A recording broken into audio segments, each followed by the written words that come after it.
malgré le temps. Donc on est tous là parce qu'il y en a marre. Marre de quoi? Marre des conditions de travail inhumaines, des salaires de misère, des pressions permanentes, des accidents du travail qui explosent, des anciens qui sont traités comme du bétail, faute de moyens suffisants. C'est inacceptable et nous ne l'acceptons pas. Aujourd'hui, la CGT prend toutes ses responsabilités et fait de la prise en charge des personnes âgées une priorité en réalisant un travail de fond important depuis de nombreux mois. Nous irons au bout, quel que soit le temps et l'énergie que ça nécessite. Ce qui s'est passé le 30 janvier dernier est historique. Pour une première journée d'action dans les EHPAD, ce fut une belle réussite. Nous avons connu le plus fort taux de grévistes depuis 20 ans dans le secteur de la santé. Aujourd'hui, le combat n'est pas seulement celui des EHPAD, c'est celui de l'ensemble des services et salariés s'occupant de la prise en charge des personnes âgées dans sa globalité. L'aide à domicile est aussi concernée. Quand même un rapport parlementaire indique que notre pays, qui est 5e puissance du monde, ne remplit pas son devoir vis-à-vis de ses aînés, il faut que ça bouge pour réparer cette injustice. Les salariés cassent le silence, la parole se libère. Les salariés sont en colère et disent comment ils ne veulent plus travailler et revendiquent les moyens de bien travailler. Les personnels n'en peuvent plus.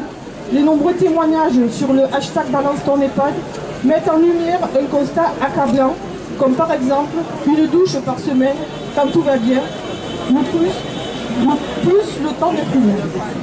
Les salariés devraient créer un hashtag mobile ton EHPAD dans toute la continuité pour donner encore plus de sens à cette prise de conscience.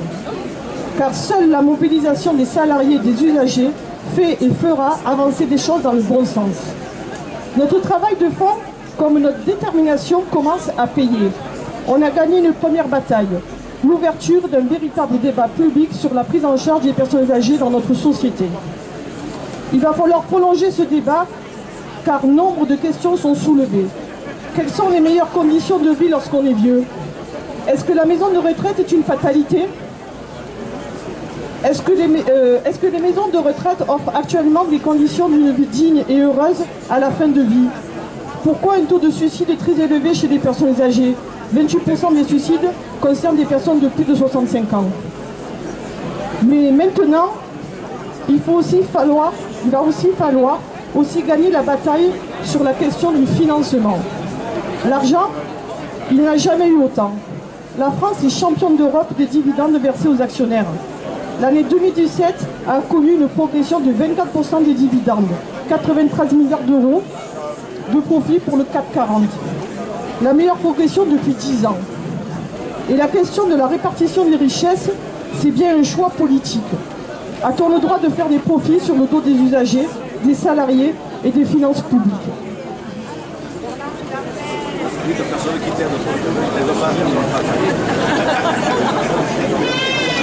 En réponse à la mobilisation, la ministre a débloqué 50 millions d'euros, ridicule au regard des besoins. Seulement 80 € par résident et par an.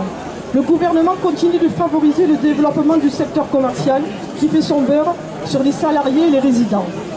Madame la ministre veut renvoyer au conseil départemental la question du financement. Proposition incroyable qui reviendrait à développer de nouveaux impôts locaux que nous devrions payer. Proposition qui reviendrait aussi à aggraver les inégalités sur le territoire. Nous, ce que nous voulons, c'est un financement par la sécurité sociale. Nous dénonçons aussi vivement les propositions de bricolage avec les effectifs, c'est-à-dire supprimer des postes de fonction support, administratifs, techniques, informatiques, cuisine, etc., pour augmenter les effectifs soignants. Elle propose également de faire travailler plus les infirmières en instaurant des astreintes de nuit. Mais de qui se moque-t-on? La proposition d'une deuxième journée de solidarité est purement scandaleuse. Ce gouvernement n'a pas honte. Il commence par faire toute la transparence sur la redistribution des recettes de la première journée de solidarité. En 2016, la journée de solidarité a rapporté 2,29 milliards. Depuis son instauration en 2004, les recettes ont été de 28 milliards d'euros. Pareil concernant la contribution additionnelle de solidarité pour l'autonomie payée par les retraités, soit 752 millions en 2016. Où va cet argent qui est le nôtre? Ce que revendique la CGT, Les personnels du public, du privé et les autres organisations syndicales, avec l'ARDA, l'Association des directeurs au service des personnes âgées, c'est l'application immédiate du ratio d'un personnel par résident, tel que prévu par le plan de solidarité grand âge de 2006. Actuellement, le ratio est de 0,6, alors qu'en Allemagne, il est de 1,2, soit le double. Une augmentation des salaires pour l'ensemble des personnels, avec une amélioration des perspectives professionnelles et des carrières dans le cadre du statut des fonctionnaires et des conventions collectives nationales. L'abrogation des dispositions législatives relatives à la réforme de la tarification des EHPAD, issue de la loi du 28 décembre 2015, et qui crée encore plus d'inégalités entre départements et entraîne des baisses du budget dans de nouveaux EHPAD, notamment dans le secteur public. Arrêt des baisses de dotations induites par la convergence tarifaire et par conséquent maintien de tous les effectifs, y compris les contrats aidés, qui doivent être intégrés et sécurisés. Et l'arrêt de management répressif, déshumanisé et basé uniquement sur la rentabilité. Maintenant, il va falloir faire durer le mouvement au moins jusqu'à la fin de l'année, au moment du vote de la LFSS 2019, le vote du budget de la sécurité. Nous voulons que nos revendications y soient inscrites. Tout le reste, c'est du leurre. Seule notre détermination sur la durée les fera plier. Alors, nous sommes là aujourd'hui et nous serons encore là demain pour lutter pour une prise en charge digne et humaine. Les anciens sont notre patrimoine commun.